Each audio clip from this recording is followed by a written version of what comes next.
বিশ্বনাথৰ বাগমাৰীত হস্তি কৰিডৰ বন্ধ কৰি চাহ ফেক্টৰী নিৰ্মাণ অসাধু চক্ৰৰ নিৰ্মীয়মান চাহ ফেক্টৰীৰ সন্মুখত প্ৰতিবাদ সাব্যস্ত কৰি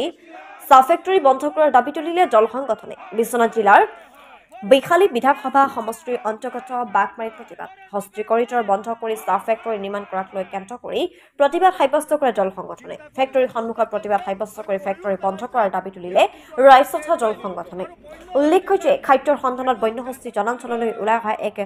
নিয়মত পৰিণত হৈছে এতিয়া বিহালীত কাজিৰঙা ৰাষ্ট্ৰীয় উদ্যানৰ ষষ্ঠ আৰু দশম সংযোজন যাতায়াতৰ বাবে ব্যৱহাৰ হোৱা কৰিডৰ ৰাজেশ কুমাৰ গুপ্তা নামৰ ব্যক্তিজনে কৰিলে চাহ ফেক্টৰী স্থাপন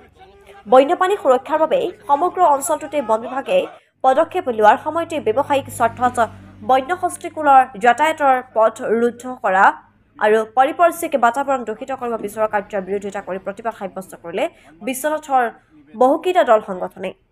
বিশ্বনাথ বন বিভাগে ফেক্টৰী স্থাপনৰ অঞ্চলটোক বন্যহস্তিৰ বিচৰণৰ অঞ্চল বুলি চিহ্নিত কৰাৰ পিছতো নিৰ্মাণ কাৰ্য অব্যাহত ৰাখিলে মালিক পক্ষই ইফালে ফৰিং শ্ৰেণীৰ মাটি খৰতকটীয়াকৈ ঔদ্যোগিক শ্ৰেণীলৈ পৰিৱৰ্তন কৰি জিলা প্ৰশাসন ব্যৱসায়ীজনৰ বৰপিৰা পাতি দিয়াৰ অভিযোগ দল সংগঠনৰ আমি ওলাই আহিছোঁ কাৰণ এটাই যে যিটো ফৰিং শ্ৰেণীৰ মাটি বণিক গোষ্ঠীৰ লগত গোপনে মিতিৰালি কৰি প্ৰশাসনে কিয় তেওঁলোকক এইটো ইণ্ডাষ্ট্ৰিয়েল লেণ্ড বনাই দিব কিয়নো এটা বস্তু ইয়াত চাওক এই মাটিটো এই ৰাস্তা যিটো আপোনালোকে দেখি আছে এই ৰাস্তাটো বনৰীয়া হাতীৰ যাতায়াতৰ এটা কেন্দ্ৰবিন্দু ইয়াৰ পৰা বনৰীয়া হাতীয়ে সিটো চাইডে পাৰ হৈ যায় ইয়াত যদি ফেক্টৰী নিৰ্মাণ কৰি দিয়ে তেতিয়াহ'লে ওচৰ পাজৰে বসবাস কৰা মানুহক হাতীয়ে আক্ৰমণ কৰিব হাতীয়ে যাতায়াতৰ ক্ষেত্ৰত তেওঁলোকক অসুবিধাৰ সৃষ্টি হ'ব প্ৰশাসনক আমি সকীয়াই দি আছোঁ যে গোপনভাৱে বণিক শ্ৰেণীৰ লগত মিতিৰালি কৰাটো বন্ধ কৰক যদি বন বিভাগ আৰু জিলা প্ৰশাসনে এই গোপনভাৱে বণিক শ্ৰেণীৰ লগত মিতিৰালি কৰি ইয়াত যদি ফেক্টৰী নিৰ্মাণ কৰিবলৈ দিয়ে আৰু ফৰিং শ্ৰেণীৰ এই মাটিটোক যদি ইণ্ডাষ্ট্ৰিয়েল লেণ্ড বনাই দিয়ে তেতিয়াহ'লে কিন্তু বিশ্বনাথৰ দল সংগঠনসমূহ আমি হাত খাবতি আমি বহি নাথাকোঁ ইয়াতকৈ জঘন্য আন্দোলন কৰিবলৈ আমি সাজু হৈ আছোঁ স্পষ্টভাৱে আমি প্ৰশাসনক কৈছোঁ ইয়াত চাহ ফেক্টৰী নিৰ্মাণৰ কাৰণে যিটো তেওঁলোকে অনুজ্ঞাপত্ৰ দিছে সেই অনুজ্ঞাপত্ৰটো বাতিল কৰিবলৈ আজিৰ এই আন্দোলন কৰা কাৰ্যসূচীৰ যিটো স্থানৰ পৰা মই প্ৰশাসনক আহ্বান জনাইছোঁ আৰু বিশ্বনাথৰ প্ৰতিটো দল সংগঠন আমি একত্ৰিত হৈ আমি ওলাই আহিছোঁ কাৰণ ৰাইজৰ স্বাৰ্থত ৰাইজৰ জীয়াই থকাৰ স্বাৰ্থত আমি প্ৰশাসনক আহ্বান জনাই আছোঁ ভৱিষ্যতে হাতীৰ আক্ৰমণৰ পৰা বাচিবলৈ ৰাইজক ৰাস্তা এটা দেখাই দিয়ক এই ৰাস্তাটো ইয়াত বন্ধ হোৱাৰ লগে লগে হাতীয়ে কিন্তু ইয়াৰ স্থানীয় ৰাইজক আক্ৰমণ কৰিব আজি ইয়াত বিভিন্ন দল সংগঠন আৰু জাতীয় দল সংগঠন ওলাই আহিছোঁ ইয়াত ৰাইজ ওলাই আহিছে ইয়াৰ প্ৰাকখনতে আজি কিছুদিনৰ আগত ইয়াত স্মাৰকপত্ৰ এখন জিলা প্ৰশাসনক জাতীয় দল সংগঠনৰ জৰিয়তে আমি প্ৰদান কৰিছিলোঁ সেই সময়ত এটা কথা কোৱা হৈছিলে যে ইয়াত বছৰ ধৰি আগত সকলো মানুহে জানে যে ইয়াত বিশ্বনাথৰ বাগমাৰী এই বিহালী অঞ্চলটোত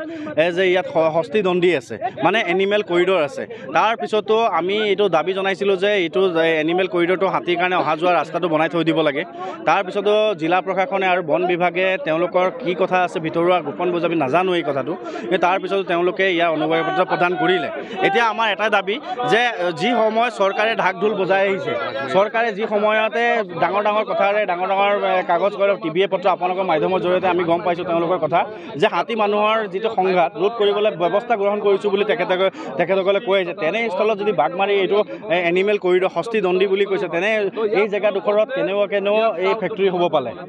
সেই কথাটো আমাক আশ্চৰ্যচকিত কৰি তুলিছে আমি আজি দাবী জনাইছোঁ উচ্চ পৰ্যায়ৰ এটা তদন্ত হ'ব লাগে আৰু এই তদন্ত হৈ পেলাই যিসকল ইয়াত জড়িত হৈ আছে তেওঁলোকক বিহিত ব্যৱস্থা গ্ৰহণ কৰিবলৈ আজি দাবী জনাইছোঁ আপোনালোকে গম পাইছে যে বন বিভাগৰ যিটো ছাৰ্ভে ৰিপৰ্ট সেই ৰিপৰ্ট মতে সেই ঠাইডোখৰ হস্তি কৰিডৰ বুলি কোৱা হৈছে তেনেস্থলত আহি ইয়াত কোম্পানীৰ কোনোবা মালিকে আহি ইয়াত যদি তেখেতকে কোম্পানী বনায় এই অঞ্চলৰ ৰাইজৰ স্বাৰ্থত আমি প্ৰতিবাদ কৰিছোঁ যে কোনো পথে এই বস্তুটো হ'ব নালাগে আৰু তাৰ সমান্তৰালভাৱে এটা কথা আপুনি চাব তেওঁ যে ফেক্টৰী বনাইছে তাত যে আপোনাৰ যিখিনি জাবৰ জোঁথৰ সেইখিনি যে নিষ্কাশন কৰিব পেলাব ক'ত পেলাব সেই ঠাইডোখৰ নাই গতিকে আমি এই সম্পূৰ্ণ বিষয়টো তদন্ত কৰি আমি চালোঁ যে এই সম্পূৰ্ণ এই বস্তুটো হ'লে ৰাইজৰ ক্ষতি হ'ব গতিকে আমি ইয়াৰ বিৰোধ কৰিছোঁ ইয়াত মানে এটা কথা হৈছে ইয়াত এইখিনি হ'লে হৰিংতলী মাটিত কেনেধৰণে আহি পেলাই এটা ফেক্টৰী বহিব পালে এতিয়া আমি শুনিছোঁ যে এইখিনি হয়তো মাটিখিনি শ্ৰেণী পৰিৱৰ্তন হৈছে কিন্তু ইয়াত এটা হাতীৰ কৰিডৰ আছে বুলি আমি ফৰেষ্টৰ যিখন ফৰেষ্ট বিভাগৰ বন বিভাগৰ এখন আমি নথি পত্ৰত আমি দেখা পাইছোঁ যে ইয়াত এটা হাতীৰ এটা ইয়াত কৰিডৰ আছিলে কিন্তু সেই হাতী কৰিডৰত কেনেধৰণে ইয়াত আহি এটা ফেক্টৰী বহিব পাৰে এইটো এটা কোনোবা বহিৰাগত পুঁজিপতি গোষ্ঠীৰ এটা ফেক্টৰী ইয়াত বহিব বন্যহস্তীৰ ওপৰত ইয়াত বন্যহস্তীৰ যি পথ সেয়া বন্ধ হ'ব এই কথা বিশ্বনাথ চাৰিআলি জাতীয় দল সংগঠনে কোনো কাৰণে মানিব নোৱাৰে ইয়াৰ বিৰুদ্ধে ধাৰাবাহিক প্ৰতিবাদ হ'ব আৰু এই ফেক্টৰী ইয়াত বন্ধ হ'ব লাগিব